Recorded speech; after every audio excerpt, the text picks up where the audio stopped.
এই সোমাইয়া, সকাল 9টা বাজে এখনো শুয়ে আছো? ওঠো। 2 দিন ধরে আমার শরীরটা খুব খারাপ লাগতেছে। কি হয় তোমার 2 দিন পর পর বলো তো? আচ্ছা, আমি অফিসে যাচ্ছি, খাবার দাবার তো মনে হয় কিছু রান্না করেনি, আমি বাইরে থেকে খেয়ে নেবো। ওঠো। আমারও অনেক ক্ষুধা লাগছে। এই এত দেরি করতেছো কেন? রেডি হলে চলো যাই। আমি রেডি, দেখো তো আমাকে কেমন লাগতেছে। ঠিক আছে, এত সেজে গুজে কেন যাইতে হবে বলো তো?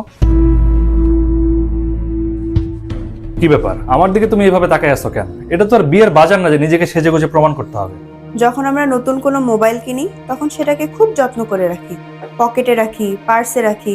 নতুন স্ক্রিন গার্ড, নতুন কাভার, সবকিছুই নতুন নতুন লাগে। ঠিক সেভাবেই বিয়ের শুরুতেও সবকিছু খুব সুন্দর লাগে। আমরা একে অপরের খোঁজ খবর নিই, যত্ন করি, জিজ্ঞেস করি সব ঠিক আছে কিনা। সবই খুব ভালো লাগে। কিন্তু পরে কি হয়? পরে সেই মোবাইলটা পুরনো হয়ে যায়।